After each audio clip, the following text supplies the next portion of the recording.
आदाब ETV Urdu news में आपका खैर मकदम है और आप देख रहे हैं खबरनामा। सबसे पहले हेडलाइंस पर एक नजर। दाऊद का करीबी अब्दुल करीम उर्फ टुंडा गिरफ्तार। अदालत ने टुंडा को 3 दिनों की पुलिस तहवील में भेजा। 1991 जैसे हालात पैदा नहीं होंगे, मुल्क की मईशत से मुतालिक वज़ीर आज़म का ऐलान। शरद यादव ने कहा पीएम का दावा खोखला। कांग्रेस लीडर साधु यादव के बड़े बोल, मोदी की जमकर तारीफ की, कहा तादीबी कार्रवाई की कोई परवाह नहीं। और मिस्र में मुर्सी हामियों ने अल-फतह मस्जिद में ली पनाह। सिक्योरिटी फोर्सेज ने किया मस्जिद का मुहासरा। ख्वातीन को बहिफाजत बाहर निकालने की फौज की पेशकश।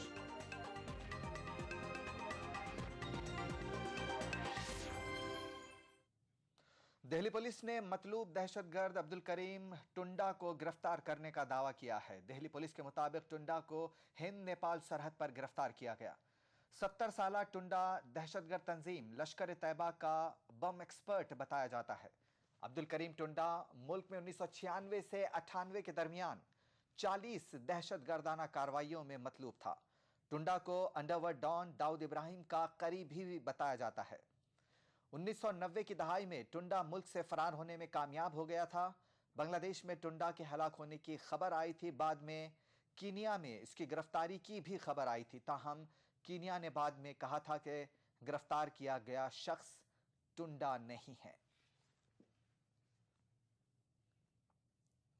टुंडा जो कि एक एलईटी का ऑपरेटिव है, एक इंपॉर्टेंट ऑपरेटिव, और इंडियाज 20 मोस्ट वांटेड लिस्ट में जिसका नाम है, वो कल पकड़ा गया है और उसे हम दिल्ली ले आए और हमने उसे कोर्ट में प्रोड्यूस किया है।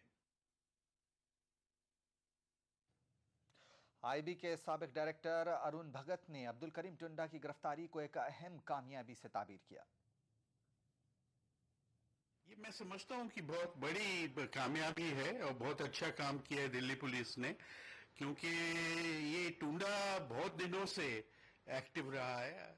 ये काफी स्किलफुल ऑपरेटर है और साथ साथ ये लोगों को भी फुसलाने में अपनी काबिलियत दिखाई है। तो पिलुकिया गांव का रहने वाला था ये, और गुजरात में भी इसका कोई कनेक्शन था। शायद एक बीवी उसकी गुजरात में रहती थी। इसके जो संबंध है तंजीमों के साथ, जैश ए मोहम्मद के साथ, लश्कर तैयबा के साथ, ये काफी नजदीकी हैं और मैं समझता हूं कि किसी खास काम के लिए ये आ रहा था। दिफाई उमूर के माहिर भरत वर्मा का कहना है कि टुंडा का पकड़ा जाना दहशतगर्दी की रोकथाम से मुताल्लिक इंतहाई जरूरी था। जो भारत के खिलाफ काम कर रहे हैं, भारत की प्रॉब्लम जो आ रही है वो बहुत सिंपल प्रॉब्लम है कि हम चारों तरफ से इस्लामिक फंडामेंटलिस्ट कंट्री से घिरे हुए हैं, और अगर नक्शे में आप देखें, और दूसरी तरफ चाइना से घिरे हुए जो तानाशाही है, तो इन लोगों को पनाह मिल जाती है, हमारे यहां से भाग जाते हैं, पकड़े नहीं जाते हैं, दूसरे देश में जाके फिर हमारे यहां लोगों को उकसाते रहते हैं, भड़काते रहते हैं, फंडिंग करते हैं और बॉम्ब ब्लास्ट की प्लानिंग करते रहते हैं, आतंकवाद फैलाने की। इसलिए टुंडा का पकड़ा जाना, हालांकि उसकी उम्र हो गई है, टुंडा का पकड़ा जाना, उसका स्ट्रिक्ट सजा, कन्विक्शन होना और रैपिड फास्ट ट्रैक कोर्ट में कन्विक्शन होना बहुत जरूरी है। डगमगाती मईशत और रुपए की बदहाली पर हिंदुस्तानी सरमायाकारों को यकीन दिलाते हुए वज़ीर आज़म मनमोहन सिंह ने कहा कि हिंदुस्तानी मईशत का हाल 1991 जैसा नहीं होगा। वज़ीर आज़म मनमोहन सिंह का कहना है कि 1991 बैलेंस ऑफ पेमेंट क्राइसिस तक वापस जाने का सवाल ही नहीं उठता। उन्होंने कहा कि इस वक्त गैर मुल्की ज़र मुबादला तय शरह पर थी और 1991 में मुल्क के पास सिर्फ 15 दिनों के लिए गैर मुल्की ज़र मुबादला महफूज था। जेडीयू सरबराह शरद यादव का कहना है कि मईशत के ताल्लुक से वज़ीर आज़म का दावा खोखला है। बढ़ते हैं आगे। पाकिस्तान अपनी हरकतों से बाज नहीं आ रहा है। उसने एक मरतबा फिर फायरबंदी की खिलाफ वर्जी करते हुए हमीरपुर और मेंढर इलाके में भी सीज फायर की खिलाफ वर्जी की है। पाकिस्तान ने 14 साल के वक्फे के बाद करगिल सेक्टर में भी जंगबंदी की खिलाफ वर्जी की। जम्मू कश्मीर के इलाके में पाकिस्तान मुसलसल जंगबंदी की खिलाफ वर्जी कर रहा है। एक मामला अभी सर्द नहीं हो रहा है कि पाकिस्तान दूसरा उठा रहा है। इस बार पाकिस्तान ने करगिल के इलाके में जंगबंदी मुआहदे की खिलाफ वर्जी की है। दिफाई ज़राए के मुताबिक पाकिस्तानी फौज ने जुमेरात की रात करगिल सेक्टर के करास इलाके में ऑटोमेटिक वेपन से फायरिंग की, जिसका हिंदुस्तानी फौजियों ने जवाब भी दिया। करगिल के ही कक्सर इलाके में भी पाकिस्तानी फौजियों ने जंगबंदी की खिलाफ वर्जी की। गुज़िश्ता शब भी पाकिस्तानी फौज ने पुंछ जिले के हमीरपुर और मेंढर के इलाके में जंगबंदी की खिलाफ वर्जी की। वज़ारत दिफा के तर्जुमान एहसन आचार्य के मुताबिक पाकिस्तानी फौज ने गुज़िश्ता शब 9:45 पर छोटे हथियारों से हिंदुस्तानी चौकियों को निशाना बनाया। पाकिस्तान की मुसलसल खिलाफ वर्जियों पर हिंदुस्तान ने मुंह तोड़ जवाब देने की धमकी दी है। देखिए, कहीं किसी भी जगह अगर हमारी LOC का उल्लंघन होता है, अगर हमारी सीमा रेखा का उल्लंघन होता है, तो इसे किसी कीमत पर बर्दाश्त नहीं किया जाएगा। प्रधानमंत्री जी का व्यू भी इस मामले में एकदम स्पष्ट है, उन्होंने बोला। रक्षा मंत्री जी ने भी स्वयं इस चीज को बोला है। 0 टॉलरेंस है LOC के वायलेशन के लिए। कहीं भी किसी किस्म की कोई भी गतिविधि सीमा पार से वो बर्दाश्त नहीं की जाएगी और उसका करारा और मुंह तोड़ जवाब दिया जाएगा। हमारे संयम की परीक्षा न ली जाए और न इसको हमारी कमजोरी समझा जाए, उसका मुंह तोड़ जवाब मिलेगा। दिफाई माहिरीन ने भी पाकिस्तान के इस इक़दाम को खतरनाक और तशवीशनाक बताया कि अर्थात अभी तक हम सोच रहे थे कि मान लीजिए कि टेररिज्म हो या इन्फिल्ट्रेशन, कि ये गैर राष्ट्र गुट कर रहा है और उनका हेडक्वार्टर मुरीद के में है या रावलपिंडी केवल उनको समर्थन दे रहा है। रावलपिंडी जो है पाकिस्तान का फौज का हेडक्वार्टर है। पर अगर कारगिल में इस प्रकार का एक प्लान्ड वायलेशन हुआ है तो उससे हम निष्कर्ष यही कर सकते हैं कि रावलपिंडी से कुछ संकेत आया है, आदेश आया है और पाकिस्तान का जो फौज है वो इस प्रकार के कदम उठा रहे हैं। पाकिस्तान फायरिंग खोलता रहेगा, सेक्टर्स में खोलता रहेगा, घुसपैठ कोशिश करेगा, लोग अंदर आए और वो डराने की भी कोशिश करेगा, क्योंकि अब अफगानिस्तान से उसका जिहादी फोर्स भी फ्री हो गया है और उसके पास एक चॉइस है कि या तो वो पाकिस्तान के अंदर पाकिस्तान को तोड़े या उसका रुख भारत की तरफ जिहाद फोर्स को मोड़ दिया जाए। पाकिस्तान आर्मी उसको सपोर्ट करती है, पाकिस्तान आर्मी का जिहादी फोर्स हिस्सा है, दोनों मिलके एक साथ वही काम कर रहे हैं। वाज़ेह है कि 14 बरस कबल 1999 में भी हिंदो पाक करगिल में आमने सामने हुए थे। तब हिंदुस्तानी फौज ने पाकिस्तान के दांत खट्टे कर दिए थे। Bureau report, ETV news. इधर कांग्रेस तर्जुमान मीम अफजल का कहना है कि हुकूमत पाकिस्तानी कार्रवाई से निपटने के लिए पूरी तरह तैयार है। हम पूरी तरह सतर्क हैं। हम किसी प्रोवोकेशन में आने वाले नहीं हैं। हमको जो एक्शन लेना है वो हम ले रहे हैं। मैं पूरे देश को ये बात कहना चाहता हूँ कि हमारी सीमा पूरी तरह सतर्क है और फायरिंग अगर होती है तो उसका जवाब देने के लिए हमारी फौजों को कह दिया गया है कि जिस तरह का भी एक्शन वहाँ से होता है तो उसके रिएक्शन में जो ज़रूरी काम हो वो किया जाए। उत्तर प्रदेश के मुअत्तल IAS अफसर दुर्गा शक्ति नागपाल ने हुकूमत की चार्जशीट का जवाब दिया है। दुर्गा शक्ति ने खुद को बेकसूर बताया है। दुर्गा ने जवाब में कहा कि वो सुप्रीम कोर्ट की हिदायत पर अमल कर रही थीं। हुकूमत के इस दावे को भी दुर्गा ने मुस्तरद कर दिया कि उनके इक़दाम से फ़िरका वाराना मुनाफरत फैल सकती है। हुकूमत ने चार्जशीट में दावा किया था कि दुर्गा शक्ति ने मस्जिद की नौ तामीर करदा दीवार के गिराने में गैर कानूनी तरीका इख्तियार किया था। दुर्गा को चार्जशीट का जवाब देने के लिए 15 दिन का वक्त दिया गया था।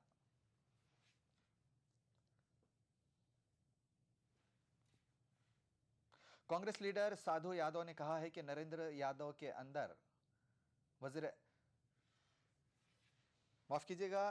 नरेंद्र मोदी के अंदर वज़ीर आज़म बनने की बेपनाह सलाहियतें मौजूद हैं। साधु के इस बयान पर सियासी हलकों में बहस छिड़ गई है। ज़रा के मुताबिक लालू यादव के साले साधु यादव के खिलाफ पार्टी तादीबी कार्रवाई भी कर सकती है। ताहम साधु का कहना है कि उन्हें इसकी कोई परवाह नहीं है। हम देश के बारे में सोचते हैं और देश नरेंद्र भाई मोदी को देख रहा है और नरेंद्र भाई मोदी देश के बारे में जो भी बोलते हैं देश के बारे में बोलते हैं। तो हमको तो दिखाई नरेंद्र भाई मोदी लग रहा है कि देश इन्हीं के हाथ में सुरक्षित रहेगा। आप क्या पूरी तरीके से सपोर्ट कर रहे हैं? क्योंकि हम नरेंद्र भाई मोदी को सपोर्ट करेंगे देश के सवाल पर।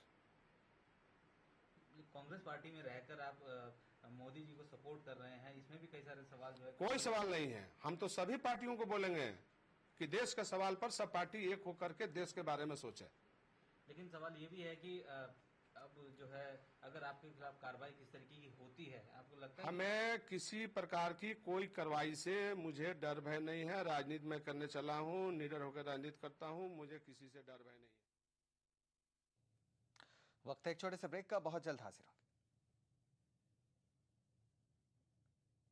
अरे यार, तुम्हारे मकान के काम का क्या हुआ? हाँ भाई, काम तो शुरू करवाना है, पर जेडीए में नक्शा पास करवाने की प्रक्रिया की जानकारी नहीं होने से हिम्मत नहीं हो रही। अरे भैया, किस जमाने की बात कर रहे हो? अब तो नागरिक सेवा केंद्र में जाओ, काउंसलर की सहायता से फॉर्म भरो और जमा करा दो। काम होते ही घर बैठे तुरंत सूचना मिल जाएगी। अब लोक सेवाओं के गारंटी अधिनियम 2011 में 9 कामों के लिए समय सीमा जो निर्धारित कर दी है। अरे वाह, तब तो मैं मकान बनवाने की तैयारियां शुरू करता हूँ। जेडीए का प्रयास जयपुर वासियों को बेहतर और समयबद्ध सेवाएं देना। नेशनल बॉल पेंटिंग के फाइनल मुकाबले में लकी, पप्पू और छुटकाऊ ने हिस्सा लिया। जहां लकी ने चौक मिट्टी, पप्पू ने पीओपी, वहीं छुटकाऊ ने केवल पुट्टी का बेस बनाया और कम पेंट का इस्तेमाल करते हुए दीवार को सबसे स्मूथ और खूबसूरत फिनिश दिया और ये प्रतियोगिता जीत। व्हाइट सीमेंट वाली JK wall putty is the best. सीलन से भी पपड़ी का कोई चांस नहीं होता, दीवारें बोल उठेंगी।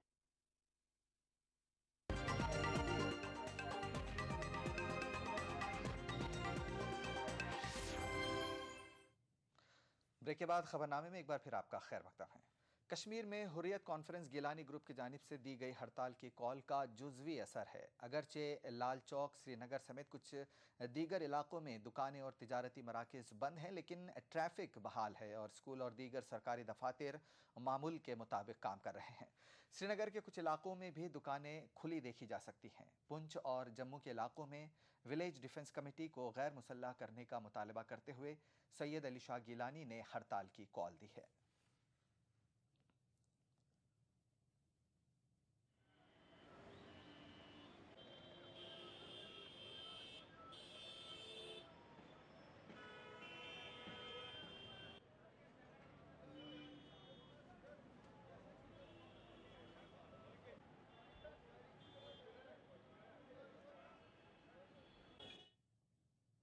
किश्तवाड़ में 9 दिन के बाद कर्फ्यू में ढील दी गई, लोगों ने राहत की सांस ली।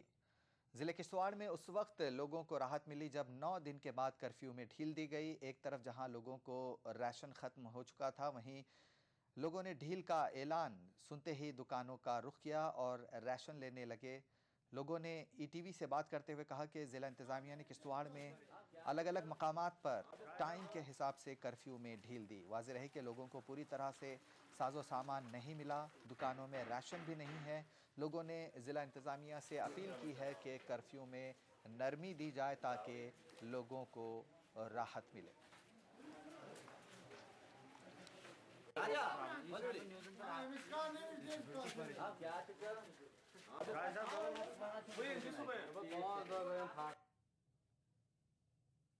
लोकसभा इंतखाबात के पेश नज़र बीजेपी ने आज दिल्ली में पार्टी के तर्जुमानों, पैनलिस्ट और मीडिया सेल से जुड़े दीगर कारकुनों का एक इजलास मुनक्किद किया है। इजलास में राजनाथ सिंह, सुषमा स्वराज, अरुण जेटली समेत दीगर लीडरान शिरकत कर रहे हैं। बीजेपी इंतखाबी मुहिम कमेटी के चेयरपर्सन नरेंद्र मोदी भी इजलास को खिताब करेंगे। मोदी की तकरीर इंतखाबी मुहिम की तशहीर और प्रोपेगेंडा में जदीद ज़राए के इस्तेमाल जैसे उन्वानात पर मबनी हो सकती है। इतवार को बीजेपी के रियासती सुदूर का भी एक रोज़ा इजलास मुनक्किद होगा।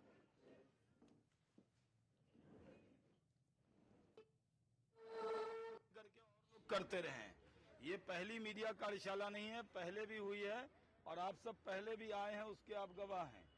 कैसे हमारे मीडिया मैनेजमेंट कैसे हो, मीडिया में हमारी बात कैसे सब तक पहुंचे, कांग्रेस के जो दुष्प्रचार हैं उससे हम कैसे मुकाबला करें। कांग्रेस के गाली गलौज का जवाब हम गाली से तो नहीं दे सकते, अपनी अच्छे शब्दों से कांग्रेस के गाली गलौज का भी जवाब दिया जा सकता है।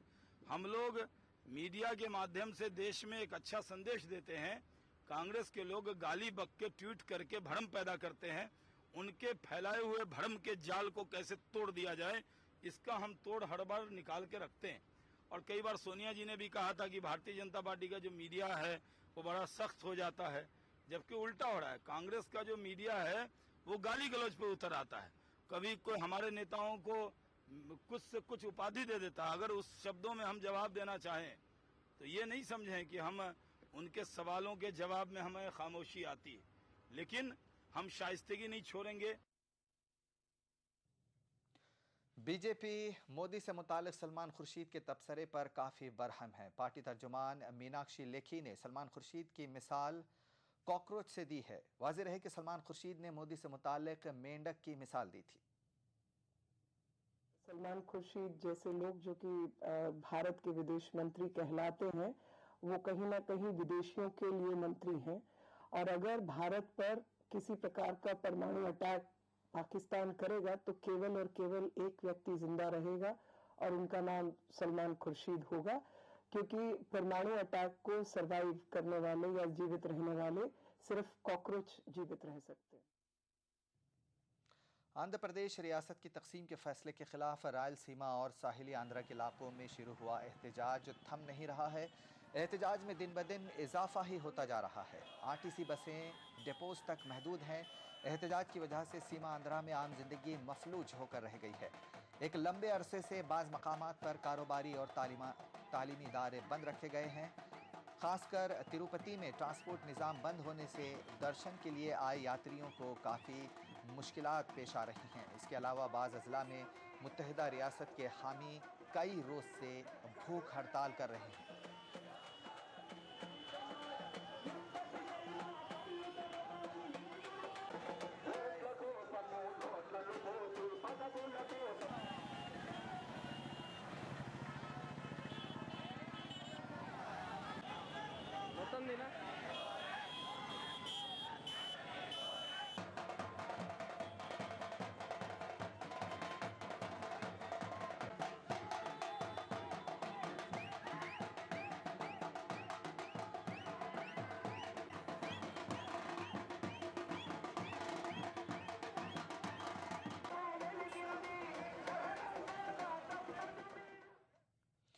इशरत जहां फर्जी इनकाउंटर के मुलजिम और सीनियर आईपीएस अफसर पीपी पांडे को सीबीआई की तहवील में दे दिया गया है। सीबीआई ने हालांकि 14 दिनों की रिमांड तलब की थी, लेकिन एसीजेएम की अदालत ने सिर्फ 4 दिनों तक की तहवील का हुक्म दिया। तहवील की अर्जदाश्त एडिशनल डीजीपी की जानिब से दाखिल की गई थी।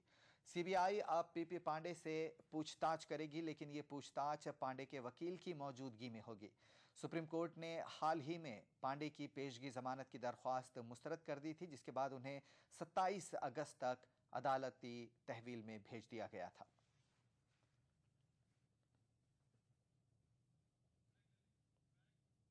यहां लेते हैं एक छोटा सा ब्रेक, बहुत जल्द लौटेंगे। यही तो है मेरी शान, यही है, यही तो है हमारी शान, यही तो है हमारी शान। ओ, इसी पर है सबका भरोसा, जेपी सीमेंट। सबका फेवरेट वही जो है अंदर से सॉलिड, जेपी सीमेंट। मेरा फेवरेट, अब इंडिया का फेवरेट।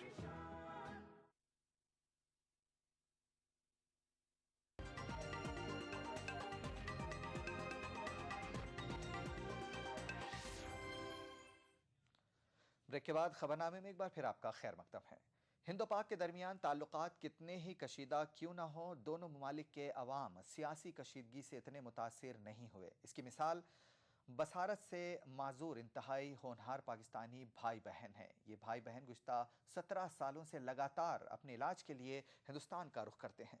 माजूर होने के बावजूद ये दोनों तालीम में नॉर्मल बच्चों से भी आगे हैं। इन भाई बहन की कामयाबी में हिंदुस्तानी इदारों ने अहम रोल अदा किया है। पेश है हैदराबाद से हमारे नुमाइंदे अनीसुर रहमान की एक खास रिपोर्ट।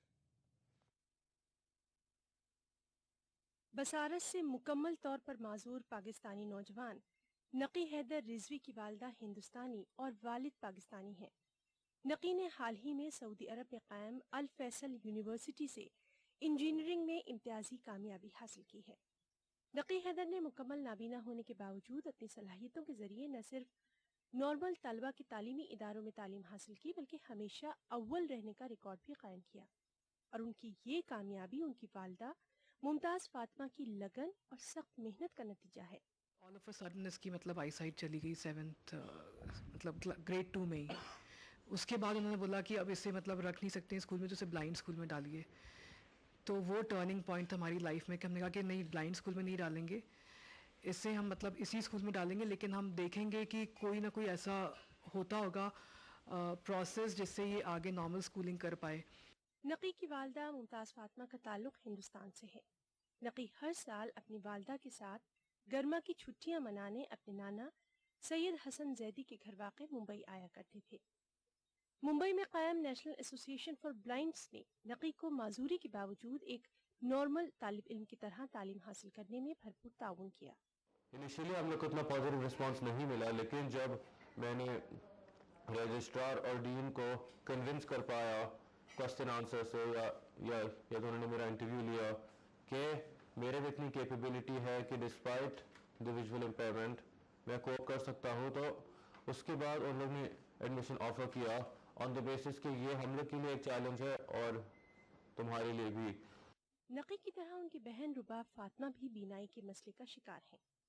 नकी से मुतासिर होकर रुबाब ने भी ब्रेल के जरिए तालीम फराहम करने वाले नाबीना तलबा के स्कूल के बजाय नॉर्मल बच्चों के स्कूल का रुख किया और आज रुबाब सऊदी अरब में ग्रेजुएशन की तालीम हासिल कर रही हैं।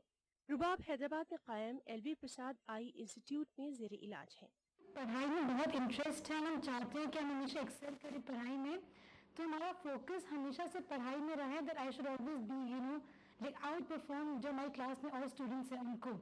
तो हम घर आके भी जो क्लास में पढ़ाते हैं वो रिवाइज करते हैं एक बार, और हमको एज सच तो कुछ डिफिकल्टी नहीं होती बिकॉज टीचर्स भी कोऑपरेटिव हैं। सिर्फ उन बच्चों की जिम्मेदारी नहीं होती जिनमें कि कुछ डेफिशिएंसीज हैं, लेकिन उसके साथ साथ उनकी पेरेंट्स की, जैसे अभी नगी ने बताया स्कूल की, और स्कूल के अलावा जो सोशल स्टेटस है आदमी का वो सबसे ज़्यादा काउंट करता है। अगर हमारा पूरा एटमॉस्फेयर इस तरह का है कि हम किसी बच्चे को कभी ये फील नहीं होने दें कि उसमें कोई डेफिशिएंसी है, तो उसमें खुद ब खुद एक कॉन्फिडेंस आ जाता है। अज़्म और हौसले की मिसाल नकी हैदर रिजवी का मानना है कि मुश्तरका तहजीब के वारिस हिंदुस्तान व पाकिस्तान की अवाम सियासी हालात से मुतासिर नहीं हो सकते। वो चाहते हैं कि दोनों ममालिक के दरमियान अमन के सफीर का काम अंजाम दें। ETV news Hyderabad. और अब बात मिस्र में जारी फौजी बर्बरियत की।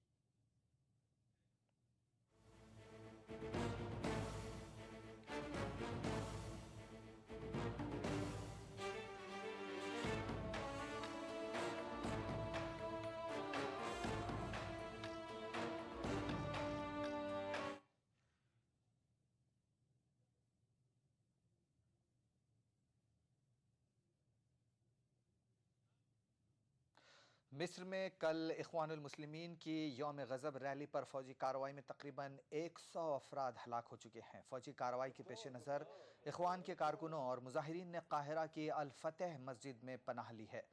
मस्जिद को मेकशिफ्ट फील्ड हॉस्पिटल के तौर पर भी इस्तेमाल किया जा रहा है, जहां जख्मियों का इलाज जारी है। सिक्योरिटी फोर्सेज ने मस्जिद में इख्वान के कारकुनों को निकालना शुरू कर दिया है। हालांकि सिक्योरिटी फोर्सेज ने पेशकश की कि ख्वातीन मस्जिद से बाहिफाजत निकल जाएं, लेकिन इख्वान ने सिक्योरिटी फोर्सेस की पेशकश मुस्तरद कर दी है।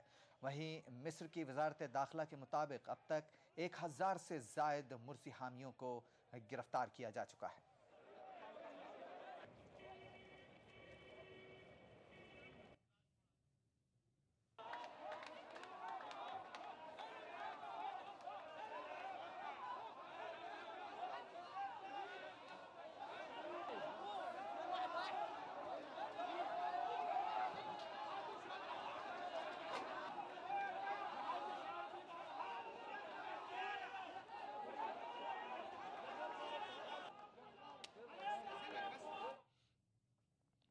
दुनिया भर में जहां मिस्र में फौजी बर्बरियत की शदीद मजम्मत की जा रही है, ऐसे में सऊदी अरब ने मिस्र की फौजी हुकूमत की कार्रवाइयों को जायज़ ठहराया है।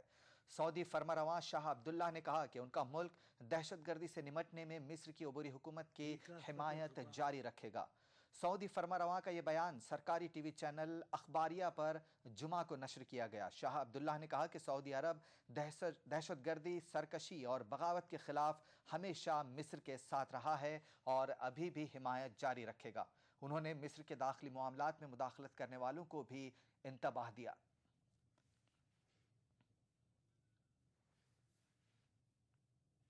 अमान में जुमा के रोज़ इख्वानुल मुस्लिमीन के तकरीबन 2000 हामियों ने मिस्र की फौजी कार्रवाई के खिलाफ एहतजाज किया और मिस्री अवाम को मुर्सी के हक़ में अपना एहतजाज जारी रखने के लिए कहा। एहतजाजियों ने बरतरफ किए गए सदर मोहम्मद मुर्सी के हक़ में और फौजी सरबराह जनरल अस्सीसी के खिलाफ ज़बरदस्त नारेबाजी की। उर्दून में इख्वानुल मुस्लिमीन के जनरल सेक्रेटरी हमाम सईद ने भी एहतजाज में शिरकत की और मिस्र में एहतजाजियों के खिलाफ फौज की कार्रवाई की मजम्मत की। उर्दून में इख्वानुल मुस्लिमीन की सियासी विंग इस्लामिक एक्शन फ्रंट ने मिस्र के फौजी लीडरान को खबरदार किया कि वो आलम इस्लाम को कमज़ोर करने के लिए अमेरिका और इसराइल की तैयार की गई साजिशों के शिकार हो गए हैं।